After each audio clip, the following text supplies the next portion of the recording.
Hi అండి. ఈరోజు night డిన్నర్‌లోకి paratha చేశాను. అలాగే మష్రూమ్ కర్రీ కూడా చేశాను. ఈ కర్రీ అంటే మా పెద్దోడికి చాలా ఇష్టం. వారంలో 3, 4 సార్లు వండి పెట్టినా సరే తినేస్తాడు.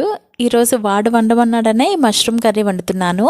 మష్రూమ్ కర్రీ రైస్‌లో కన్నా పరాటా, చపాతీలోకి అయితే చాలా బావుంటుంది. ఒక 2 పెద్ద ఉల్లిపాయలు కట్ చేసి వేసుకున్నాను. అలాగే కొంచెం కరివేపాకు, ఒక 3 పచ్చిమిరపకాయలు, అల్లం వెల్లుల్లి పేస్ట్ వేసి బాగా వేపుకున్నాను. తర్వాత ఒక 2 టమాటాలు బాగా పండినవి గ్రైండ్ చేసి ఆ ప్యూరీ కూడా వేసుకున్నాను. సాల్టు, పసుపు, కారం వేసుకొని బాగా వేపుకున్నానండి. అవి బాగా దగ్గరికి అయ్యాక నేనైతే ఒక ప్యాకెట్ తీసుకున్నాను మష్రూమ్స్. అవి మాకు సరిపోతాయి నైట్ టైంకి. ఆ ప్యాకెట్ బాగా నీట్గా వాష్ చేసుకొని మధ్యకి కట్ చేసి అవన్నీ వేసుకున్నాను. మష్రూమ్స్ని కొంచెం బాగా అందులోనే వేపానండి. బాగా వేపాక తగినన్ని వాటర్ వేసుకొని ఇగిర్లా దగ్గరికి చేసుకున్నాను. ఒక్క 5 నిమిషాలు ఉడికాక కొత్తిమీర వేసుకొని లాస్ట్లో దించేసానండి. చాలా బాగుంది కూర అయితే.